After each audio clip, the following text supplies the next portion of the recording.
예, 목요일 묵상의 시간입니다. 주님이 찾으시는 그 한 사람이 되고 그 한 사람을 세우는 우리가 되자. 주님이 찾으시는 그 한 사람이 되고 그 한 사람을 세우는 우리가 되자. 이런 제목으로 또 오늘 묵상 나누겠습니다. 우리는 한나가 자녀를 가지지 못하는 것에 대해서 하나님의 저주를 받았거나 하나님이 돌보시지 않고 외면하는 것 같은 그런 괴로움 가운데 아이를 가지기 위해서 다른 우상들을 찾아다니거나 그러지 않고 그래도 하나님께로 달려나가 그 진심을 토하는 그런 과정 가운데 처음에는 원망과 불평을 가지고 하나님께 통곡하며 때를 쓰며 기도했는지는 몰라도 나중에는 결국 그 시대 속에서 참으로 함께 하나님의 뜻대로 나아갈 사람 하나 없어 아파하시는 하나님의 안타까운 마음을 만나게 되고 깨닫게 되고, 그래서 한나가 자신이 먼저 그 하나님이 찾으시는 한 사람이 되고 또 더 나아가서 하나님이 찾으시는 그 한 사람을 세우기로 결단하는 그런 내용을 통해 한나의 기도를 통해 우리가 그런 상황을 묵상했습니다. 기도의 처음은 우리의 요구를 하나님께서 들어주시도록 하는 그 어떤 유아적인 기도일 수 있어요. 그러나 결국 참된 기도, 바른 기도의 모습은요, 어떤 이유와 조건을 가지고 기도를 하게 됐든 결과적으로는 이 기도를 통해 내가 하나님이 찾으시는 그 한 사람이 되는 그런 결단이 생기고, 그래서 내가 변화되는 게 바로 기도의 목적이다라는 거 잊지 마십시오. 그래서 우리가 하나님이 찾으시는 그 한 사람이 되어 우리를 이 땅에 보내신 그 사명을 따라 하나님의 마음을 전하는 그런 삶을 살아갈 때 하나님께서 한나 스스로 절대 해결할 수 없었던 이 자녀의 문제를 해결해 주시고 오히려 더 많은 자녀로 큰 축복을 더하시는 그런 참된 믿음의 그 삶을 살아가는 맛, 이걸 누리는 여러분 될 수 있기를 바랍니다. 이런 성경의 이야기를 들을 때 내가 원하는 문제 해결을 위해 더 먼 포석을 보고 이런 설교를 들으면서 이렇게 해야 하나님이 저렇게 하는 거야, 이런 게 아니고 하나님의 진심이 정말 무엇인지 알기에 그 아버지 되신 하나님의 자녀답게 하나님의 뜻대로 살아가는 여러분과 제가 될 수 있으면 좋겠습니다. 자, 그래서 한나는 그렇게 아들 사무엘을 낳게 됐는데, 여러분 보세요. 사람들은 아쉬울 때는 별소리를 다 하다가 그 아쉬움이 채워지면 어때요? 아쉬울 때 막 했던 그 약속은 다 잊어버리죠. 여측이심이란 말이 있는데, 그러니까 화장실 들어갈 때와 나올 때가 다르다, 이런 뜻입니다. 근데 한나는 자기에게 없는 아이를 가지기 위해서 하나님 앞에서 울고 불고 땡깡 부리면서 아들까지 다시 드리겠다 이러면서 막 부르짖다가 정말 하나님이 주시니까 이제 그걸 까맣게 잊어버리고 내가 언제 그랬냐는 식으로 자기를 위해 살아가는 그런 존재가 아니었습니다. 보편적인 사람들은 사실 그럴 수 있거든요. 근데 한나는 그렇지 않았어요. 그녀는 하나님의 아픈 마음을 너무 깊이 만났기 때문에 성실하게 그 사무엘을 그 하나님의 그 거룩한 백성 되기 위해서 준비시키는 삶을 살았죠. 그래서 그녀가 가장 절실할 때 하나님 앞에서 했던 약속, 아들을 낳으면 그 아이를 진정한 나실인으로 거룩하게 키워서 그러니까 하나님 말씀대로 사는 그런 아이가 되게 해서 주께서 쓰실 거룩한 사람으로 드리겠다고 한 이 약속을 아주 성실하게 서원한 것 그대로 지키는 것을 볼 수 있습니다. 1장 28절. 그때 제가 그 아이를 여호와께 바치겠다고 서약했기 때문에 이제 그 약속을 지키려고 합니다. 제사장님, 이 아이를 받아주셔서 아이가 일평생 주께 속한 사람이 되도록 키워주십시오. 그러자 그 자리에 있던 모든 사람이 주님 앞에 엎드려 함께 기도를 드렸다, 이렇게 말합니다. 그냥 하나님께 드리겠다고 해서 여러분 대충 젖될 때까지 그냥 어쨌든 애 낳고 애 낳았으니까 어쨌든 난 소원 이뤘어, 전맥에서 보내자, 이런 식으로 키워서 성전에 보냈다, 이런 뜻이 아닙니다. 이건 한나는 하나님의 아픈 마음을 너무 절실히 만났기 때문에 참으로 진실하게 집중력을 다해서 성실하게 이 자녀 사무엘을 하나님께서 동역할 수 있는 그런 한 사람으로 준비시키는 삶을 살았다라는 거죠. 아이를 성전에 보낼 때가 젖을 뗄 때라 이렇게 얘기를 하는데, 젖을 뗀 후라고 얘기를 하는데, 요즘 시대 애기들 젖을 떼는 거하고 그 올해 과거 시대는 달랐습니다. 우리가 어릴 때도 사실은 그런 비슷했는데, 그 당시에 빠르면 3, 4세, 조금 늦게는 6, 7세까지, 심지어 10살까지 아이들이 어머니 젖을 먹었다, 이제 그런 얘기가 있는데, 실제로 3, 4세 이런 거는 보편적인 얘기였다라고 볼 수 있는 거죠. 그러니까 한나는 이 아이가 적어도 하나님의 뜻대로 살아갈 수 있는 또 기초적인 인간으로 세워야 됐기 때문에 아마도 사무엘이 빨라도 3, 4세쯤 이후에 어쨌든 성전에 올라가게 됐을 거다. 그렇게 보는데, 그래서 어떤 주석가들은 이런 이제 이 유대의 어떤 기록들을 통해, 이 히브리 기록을 통해 아마도 사무엘이 한 3세경 정도 젖을 떼고 올라가지 않았을까 이렇게 생각을 해요. 근데 제가 생각할 때는 그러니까 이 흐름을 따라 이렇게 묵상을 하다 보니까 생각이 많이 바뀌는 게 좀 더 이렇게 좀 집중이 되는 게 젖을 떼자마자 데리고 갔다 이렇게 말하지는 않았어요.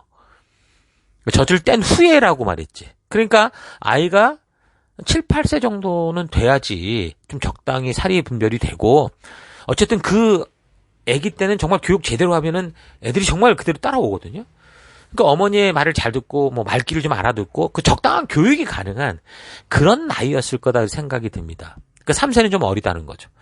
어찌됐든 3세에서 7세 정도의 아이라면 분명히 뭐 한참 어머니 품에서 잘하고 땡깡부리 그럴 나이인데 사무엘이 지금 어머니 한나가 이렇게 하겠다라고 말을 한 얘기를 듣고 그냥 성전에 남아서 그곳에서 그렇게 살아가게 되는 걸 볼 때 분명히 아마도 그 나이가 어느 정도는 됐을 거다라고 봅니다. 뭐 5세에서 7세 정도 되지 않았을까 그렇게 생각이 들어요. 어쨌든 분명히 사무엘이 어렸다라고 24절에서 말씀을 하는데 그 뭐 3세에서 7세, 5세 뭐 이 정도 된 어린애가 그 부모 곁을 떠나 사는 게 과연 가능할까?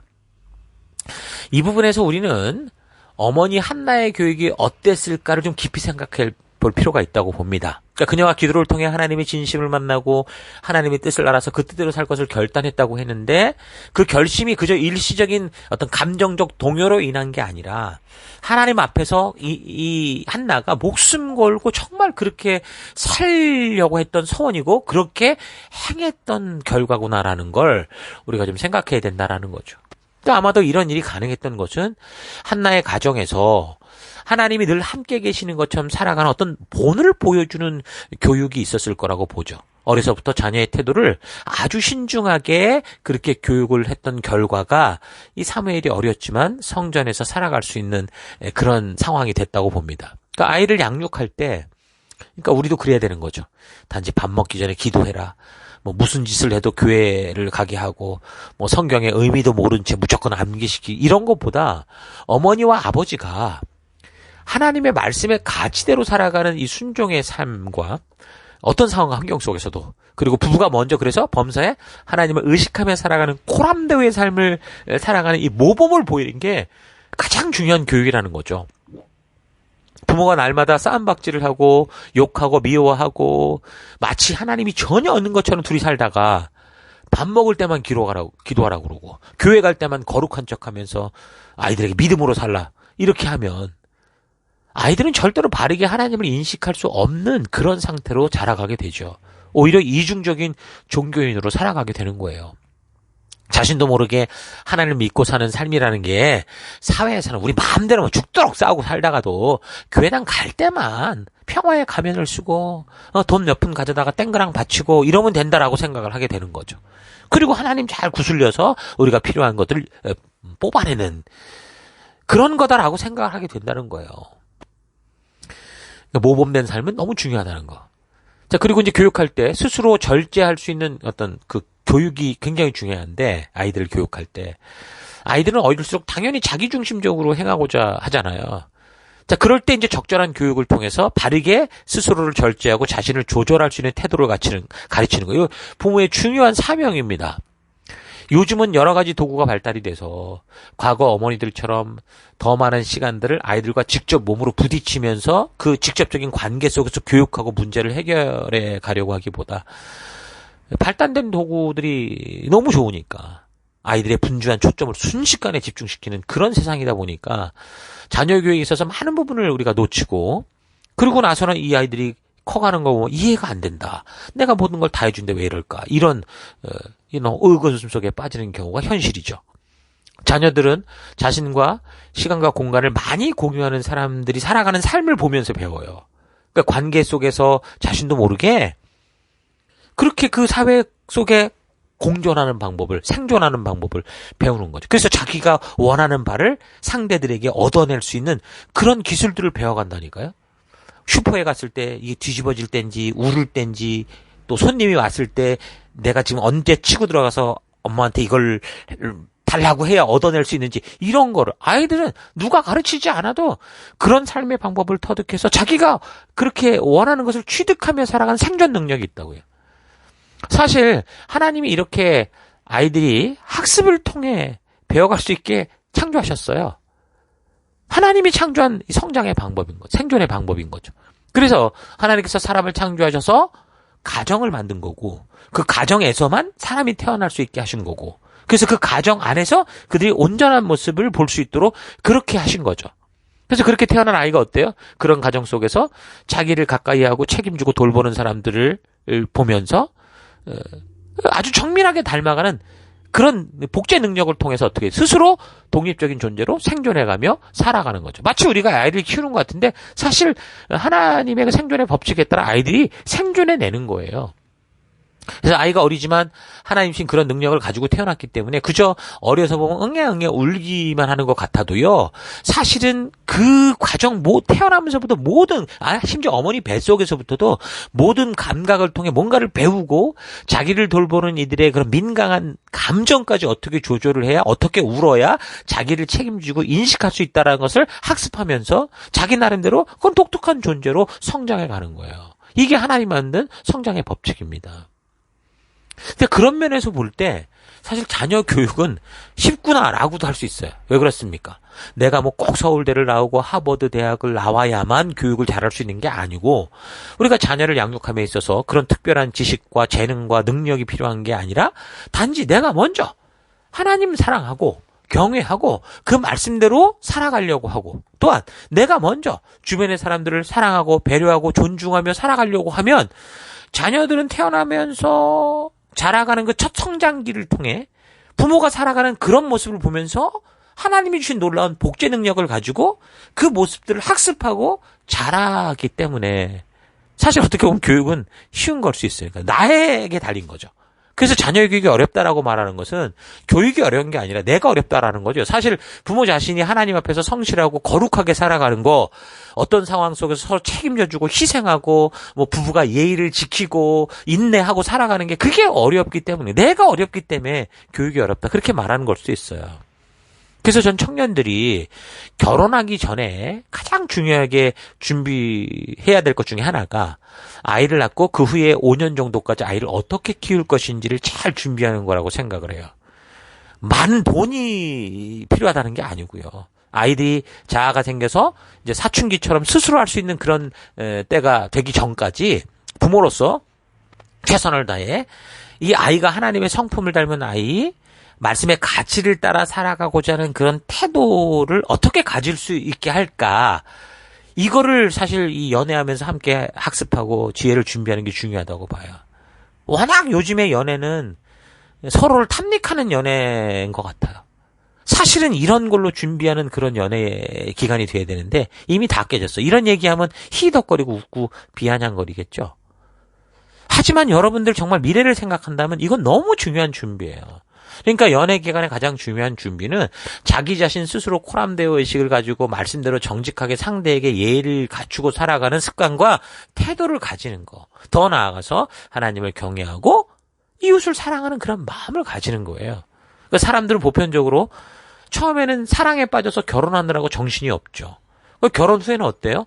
서로 다른 성장 환경에서 배운 것을 서로 맞추느라고 늘 다투고 싸우는 많은 시간을 보내게 될 수밖에 없어요. 그러면서 진정한 부부가 돼가는 거예요. 그게 과정이에요, 다. 이게 이상한 게 아니라 부부가 성숙한 하나님이 창조하신 가정에, 그러니까 서로를 함께하는 그 부부가 되어가는 그건 당연한 과정이라고요. 그러나 이제 중요한 게 뭐예요? 그런 과정 속에 우리의 사랑으로 인해 아이가 태어나고 자라간다라는 거죠.